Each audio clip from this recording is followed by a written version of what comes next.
Today, I want to start this talk and this series by acknowledging something that I think we can all agree on. What is it?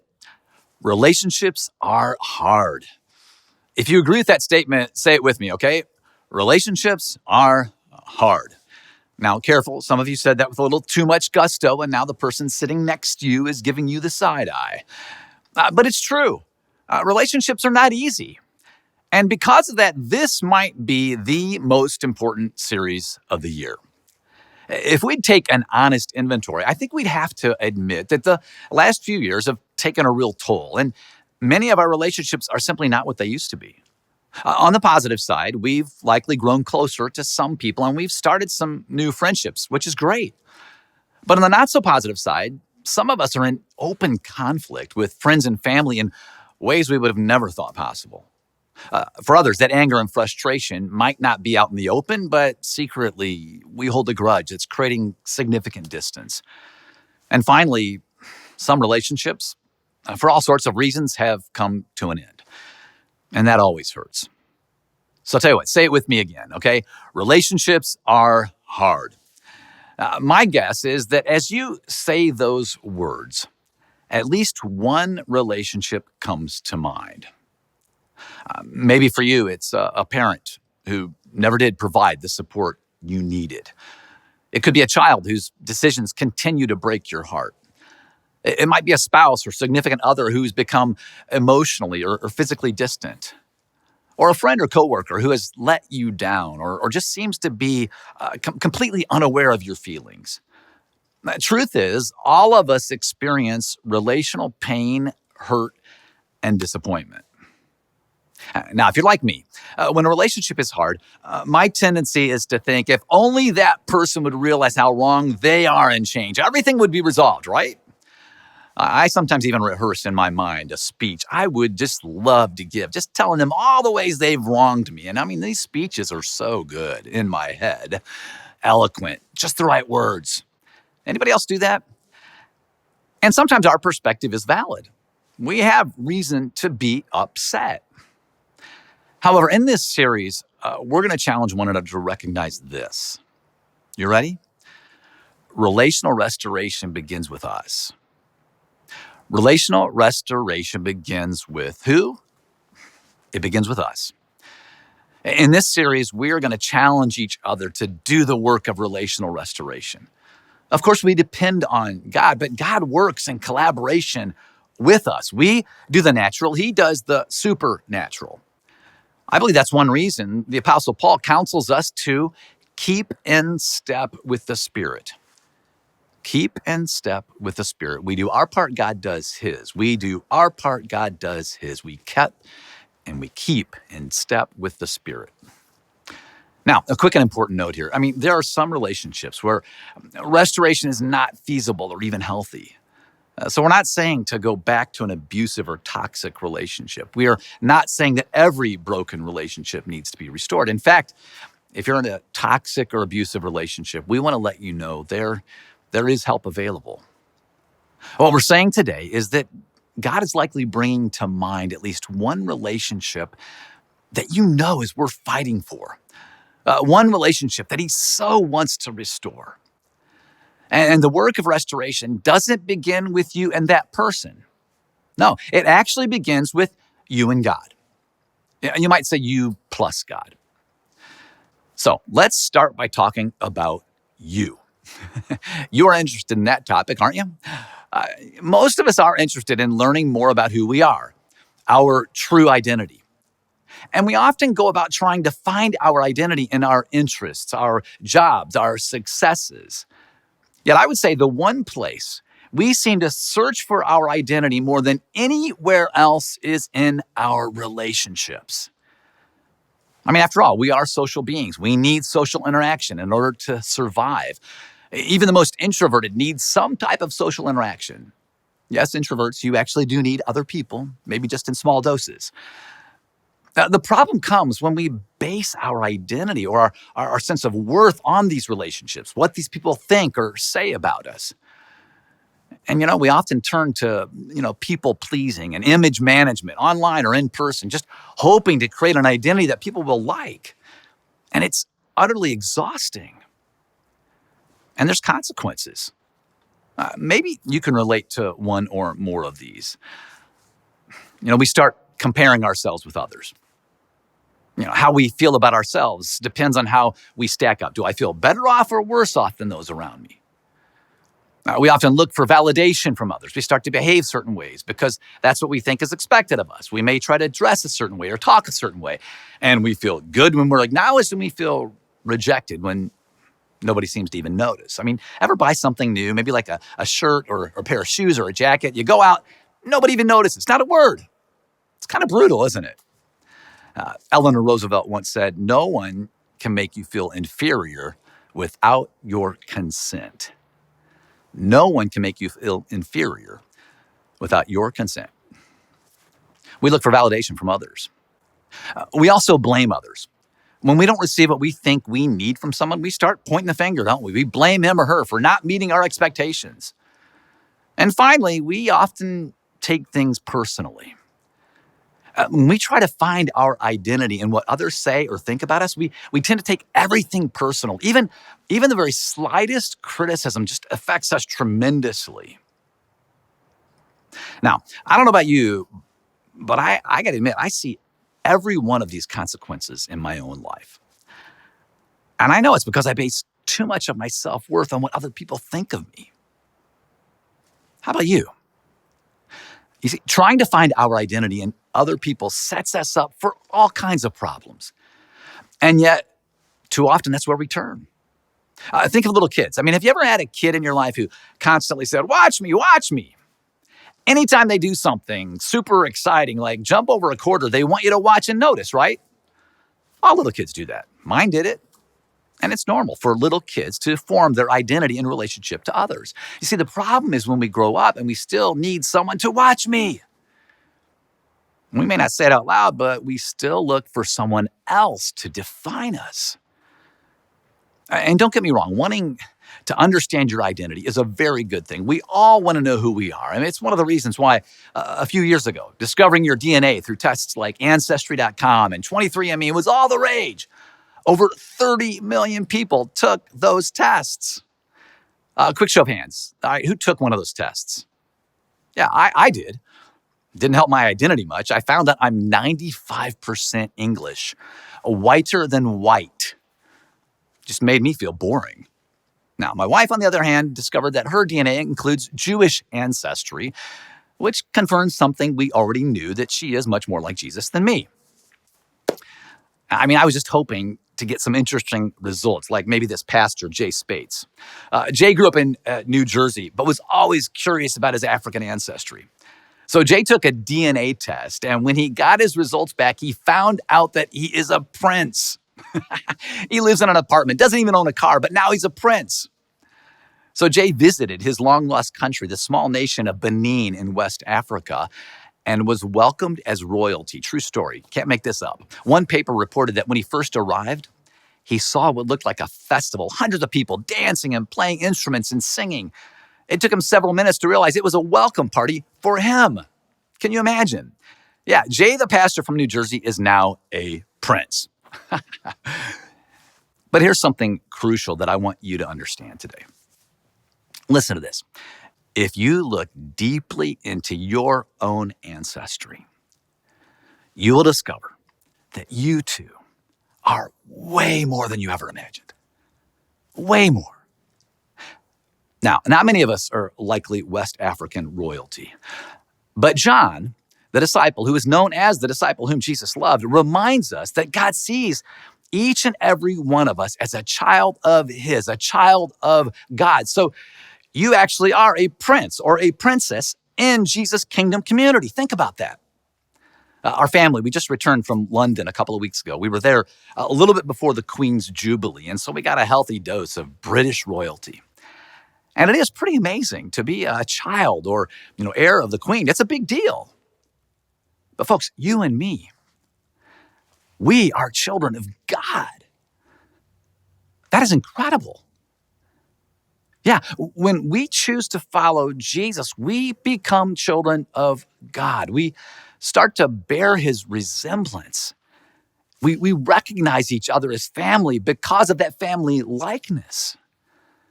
I have two children. They're adults now. And, fortunately, they got most of their looks from their mom. But they will admit they also have qualities and mannerisms that are very much like me. I mean, that's how it works when you're related. So let me ask you, what kinds of character traits, mannerisms, and expressions do you think demonstrate a relationship to our Father God? What do you think? What mannerisms, characteristics, expressions do you think demonstrate a relationship to our Father God? But in one of the Apostle John's letters to us, the family of God, he answers that question and he says that the hallmark characteristic of God's family is, what do you think? He says the hallmark characteristic of God's family is, say it out loud if you know it, love. Love. John writes this. He says, "Dear friends, let us love one another, for love comes from God, our Father. Everyone who loves has been born of God and knows God. On the other hand, whoever does not love does not know God, because God is love." Earlier in that same letter, John says that the seed of God is actually in us. Yeah, the seed of love is in us. Simply put, you see, as God's children, He is in our DNA. And the hallmark quality of God's family is love, because God is love. It's not just what He is like or what He's about, it's who He is. And as His children, you see, we take on that quality, that family trait of becoming more and more loving.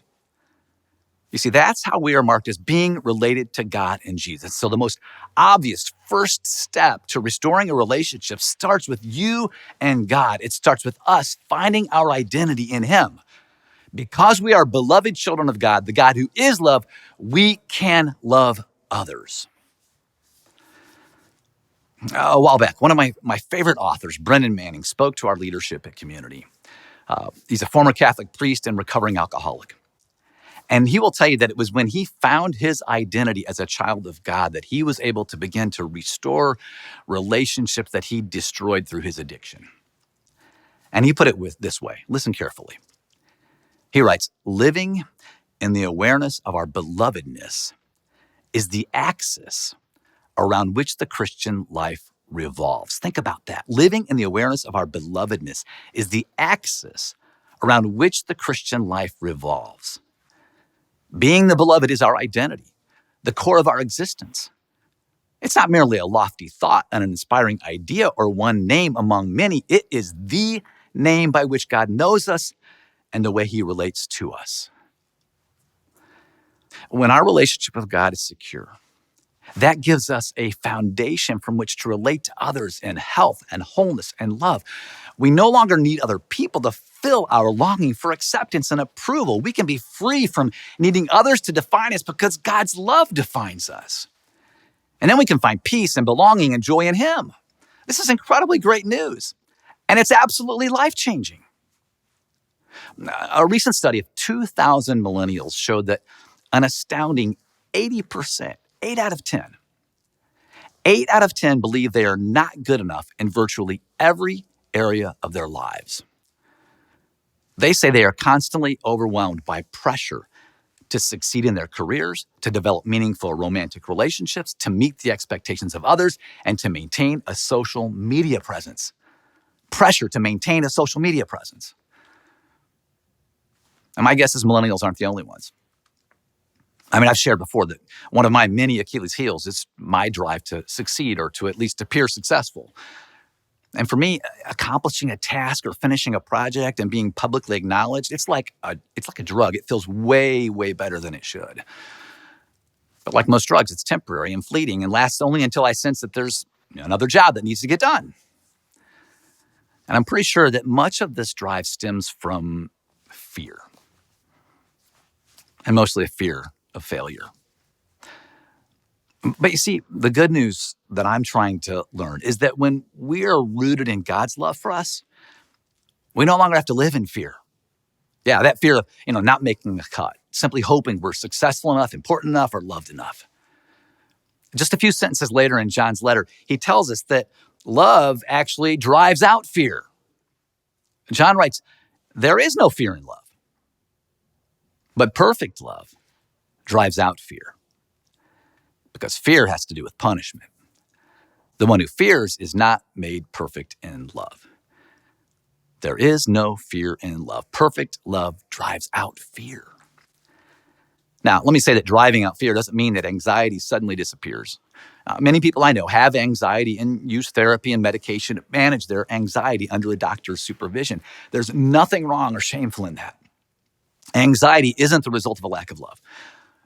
What we are saying here is that a deep realization and recognition of our belovedness, our relationship to God, that's what gives us the freedom to love others. My friend and fellow teaching pastor, Carrie Laddiser, she put it this way. She says, when I'm firmly rooted in my belovedness as a child of God, take this in, I have nothing to earn because there's nothing I can do to make God love me more. I have nothing to lose because there's nothing I can do to make God love me less. I have nothing to gain because there's nothing I can gain that's more valuable than Him. And I have nothing to prove because there's nothing more to demonstrate about my worth. I am simply His beloved. His beloved. When we root ourselves so deeply and firmly in the love of Jesus, we can accept criticism. We could take risks. We could speak the truth in love. We could even weather rejection. It's still hard and painful, absolutely, for sure. But when we find our identity in God's love for us, we can love without fear. Now, this truth about our belovedness isn't something we learn once and we're good to go. No, this is the kind of truth that you got to keep coming back to over and over again. It's like water for your soul. You can't drink a bunch of water one day and expect to last you for weeks. You have to drink water every day, many times a day. And you have to return to this truth every single day, many times a day. So, how can we practice the truth of our belovedness every single day? Well, each week of this series, we want to give you a simple tool to help you in this work. It's called a breath prayer. Here's how a breath prayer works. On the inhale, you pray the first phrase. And then on the exhale, you pray a second phrase. You can pray a breath prayer every day, even multiple times a day, to partner with God in the work of relational restoration. This week's prayer centers on the work of identity formation. When you breathe in, you silently pray these words, God is love. And when you breathe out, you silently pray, I am loved. God is love, I am loved. Let's try it a few times. God is love, I am loved. Now silently.